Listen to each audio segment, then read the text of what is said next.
श्री स्वामी समर्थ. स्वामी महाराज तुमच्या सर्व चांगल्या इच्छा पूर्ण करो ही स्वामींच्या चरणी प्रार्थना करते आणि आजच्या या नवीन व्हिडिओला सुरुवात करते. येत्या 10 जून वार मंगळवार या दिवशी आलेली आहे वटपौर्णिमा. वटपौर्णिमेच्या दिवशी फक्त एक काम आपल्याला करायचं आहे. गाईला ही एक वस्तू खाऊ घालायची आहे, जेणेकरून घरातील अडचणी संकटे संपून 24 तासात आपल्या मनातील इच्छा पूर्ण होतील, मुलांच्या अडचणी संपतील आणि आपल्या आयुष्याचं सोनं झाल्याशिवाय राहणार नाही. असा हा प्रभावी उपाय आपल्याला करायचा आहे. हा उपाय कसा करायचा, कोणत्या वेळेत करायचा याबद्दलची संपूर्ण माहिती आज या व्हिडिओमध्ये मी तुमच्याबरोबर शेअर करणार आहे. त्यामुळे व्हिडिओ हा स्किप न करता शेवटपर्यंत पाहत राहा. चॅनलवरती नवीन असाल तर सबस्क्राईब करा आणि असेच नवनवीन माहितीपूर्ण व्हिडिओ बघण्यासाठी बेल आयकॉनलाही प्रेस करा, म्हणजेच माझ्या सर्व नवीन व्हिडिओंचं नोटिफिकेशन तुम्हाला मिळेल आणि तुम्ही एक पण व्हिडिओ मिस करणार नाही. त्याचबरोबर कमेंटमध्ये श्री स्वामी समर्थ लिहायला अजिबात विसरू नका. हिंदू धर्मात वटपौर्णिमेला खूप महत्त्व आहे. हा सण प्रत्येक महिलेसाठी खास असतो. पौराणिक कथेनुसार या दिवशी सावित्रीने तिचा नवरा सत्यवानाचे प्राण यमाकडून परत आणले होते. त्यामुळे विवाहित महिला आपल्या पतीच्या दीर्घायुष्यासाठी वडाच्या झाडाची पूजा करतात. यंदा वटपौर्णिमा जी आहे तर ती 10 जूनला साजरी केली जाणार आहे. सकाळी 11:30 वटपौर्णिमेच्या पूजेला सुरुवात होईल. दुसऱ्या दिवशी 11 जूनला दुपारी 1:13 ही तिथी संपणार आहे. वटपौर्णिमेच्या दिवशी सकाळी 11:55 ते दुपारी 12:51 वटपौर्णिमेच्या पूजेचा शुभ मुहूर्त असणार आहे. वटपौर्णिमेच्या दिवशी ब्रह्ममुहूर्ताची पूजा करणे खूप शुभ मानलं जातं.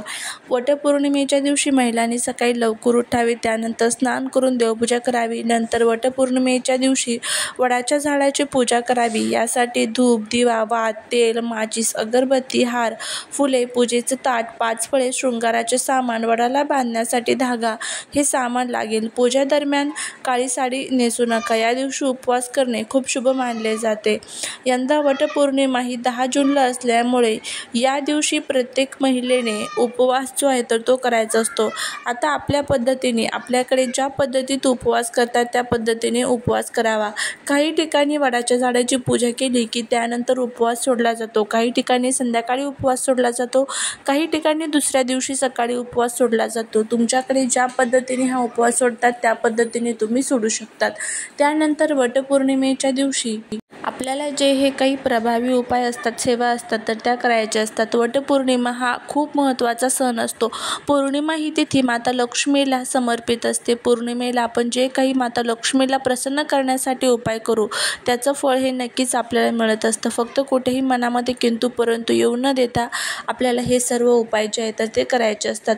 तुम्ही खूप कष्ट करताय, मेहनत करताय, पण तरी तुमच्या कष्टाचं मेहनतीचं फळ तुम्हाला मिळत नसेल, घराची, पतीची, मुलांची प्रगती होत नसेल, घरामध्ये सतत अडचणी अडथळे येत असेल, घरामध्ये काहीतरी वाईट शक्तींचा प्रभाव हा तुम्हाला जाणवत असेल, घरामध्ये आलेला पैसा घरामध्ये टिकत नसेल, सतत तो कुठे ना कुठे खर्च होऊन जात असेल, अशा ह्या ज्या काही तुमच्या अनेक समस्या आहे आणि त्याचबरोबर मुलांच्या संबंधित मुलं अभ्यास करतात पण तरी त्यांचा अभ्यासामध्ये पाहिजे तसं यश मिळत नसेल, नोकरीमध्ये त्यांना यश मिळत नसेल, तर अशा तुमच्या अनेक समस्यांसाठी तुम्हाला हा जो उपाय आहे तर तो करायचा आहे. पौर्णिमे तिथीच्या दिवशी तुम्ही हा उपाय दिवसभरामध्ये कधीही करू शकता. आपल्या हिंदू धर्मामध्ये गाईला आपण गोमाता म्हणत असतो. पुरातन काळापासूनच आपण गाईची पूजा करत आलेलो आहोत. गाईची जी उत्पत्ती आहे तर ती समुद्र मंथनामधून झालेली आहे आणि त्यामुळेच गाईला खूप महत्त्व देण्यात आलेलं आहे. तर आता ही पूजा आपल्याला कशा पद्धतीने करायची आहे, त्याचबरोबर जर तुमच्या आजूबाजूला कुठे गाय नसेल तर तुम्ही हा उपाय कसा करावा हेही आजच्या व्हिडिओत सांगणार आहे. त्यामुळे व्हिडिओ हा स्किप न करता शेवटपर्यंत पाहत राहा आणि चॅनलला नक्की सबस्क्राईब करून कमेंटमध्ये जय गोमाता लिहायला अजिबात विसरू नका, जेणेकरून तुमच्या कुटुंबावरती भरभरून माता लक्ष्मीची कृपा होईल. तुमच्या मनामध्ये एखादी इच्छा आहे, मग ती इच्छा तुमची धनप्राप्ती, कर्जमुक्ती, नोकरी संबंधीची असेल, त्याचबरोबर घरामध्ये तुम्हाला काहीतरी अनेक अडचणी येत असेल, घरामध्ये सतत भांडण कटकट होत असेल, त्याचबरोबर तुमच्या ज्या काही अनेक समस्या आहेत तर त्यासाठी तुम्हाला हा उपाय करायचा आहे. जर तुमच्या आजूबाजूला कुठे गाय नसेल तर प्रत्येकाच्या देवघरामध्ये गाय आणि वासराची मूर्ती जी आहे तर ती असतेच. तर तिथे देखील तुम्ही हा जो उपाय आहे तर तो करू शकता. या उपायासाठी सर्वात प्रथम आपल्याला काही नियमांचं पालन करायचं आहे. बघा, उपाय करत असताना मनामध्ये कुठेही किंतु परंतु येऊन देऊ नका. त्याचबरोबर पौर्णिमे तिथीच्या दिवशी आपल्या घरातील ज्या काही वाईट शक्ती असतात ना तर त्या दूर करण्यासाठी आपल्या घराची साफसफाई करून घ्यायची आहे. घरातील जाळे जळमाटे असेल तर ते सर्व तुम्हाला व्यवस्थितपणे स्वच्छ करून घ्यायचे आहे. त्याचबरोबर फरशी पुसत असताना त्यामध्ये तुम्हाला हळद, मीठ, गोमूत्र टाकून तुमची फरशी व्यवस्थितपणे पुसून घ्यायची आहे. जर गर्भवती गरोदर महिला असतील तर त्यांनी वडाच्या झाडाची पूजा जी आहे तर ती करू शकता. पण जो सुती धागा असतो तर तो त्यांनी वडाच्या झाडाला गुंडाळू नये. त्याचबरोबर या दिवशी जर घरामध्ये मासिक पाळी, सुतक, पेटाळ असेल तर या दिवशी तुम्ही फक्त उपवास करू शकता, पण तुम्हाला झाडाची पूजा जी आहे तर ती करता येणार नाही. साडी नेसत असताना तुम्ही लाल किंवा हिरव्या रंगाची, गुलाबी रंगाची, जांभळ्या रंगाची साडी नेसू शकता. तुम्ही काळ्या, निळ्या आणि पांढऱ्या रंगाची जी साडी आहे तर ती चुकूनही नेसू नका. बांगड्या घालत असताना त्यामध्ये तुम्हाला काही महत्त्वाचे नियम पाळायचे आहेत. त्यामध्ये सर्वात प्रथम तुम्ही काचेच्या लाल किंवा हिरव्या रंगाच्या बांगड्या घालू शकता, पण मेटलच्या बांगड्या, प्लास्टिकच्या बांगड्या चुकूनही या दिवशी आपल्या हातामध्ये घालू नये. या सर्व नियमांचं पालन हे आपल्याला वटपौर्णिमेच्या दिवशी करायचं आहे आणि त्यावेळेसच आपण जी काही पूजा करतो, सेवा करतो त्याचं जे फळ आहे तर ते आपल्याला मिळत असतं. त्याचबरोबर हा जो उपाय आहे तर तो देखील तुम्हाला करायचा आहे. तुम्ही काहीच केलं नाही तरीही चालेल, पण हा उपाय नक्की करण्याचा प्रयत्न करा. तर या दिवशी तुम्हाला सर्वात प्रथम काय करायचं आहे तर सकाळी लवकर उठून स्वच्छ अंघोळ करून आपली रोजची देवपूजा झाली की त्यानंतर दिवसभरामध्ये तुम्ही कधी हा उपाय करा. थोडीशी हरभऱ्याची डाळ आणि थोडीशी मुगाची डाळ तुम्हाला एकत्र भिजवायची आहे. त्यानंतर एक चपाती जी आहे तर ती बनवून घ्यायची आहे. चपातीची कणिक मळत असताना त्यामध्ये मीठ टाकायचं नाही. साधी चपाती जी असते तर ती बनवून घ्यायची आहे. त्यावरती तुम्हाला ही जी डाळ भिजवलेली आहे तर ती ठेवायची आहे. त्याचवरती थोडंसं गूळ आणि थोडंसं किसलेलं जे खोबरं असतं तर ते ठेवायचं आहे.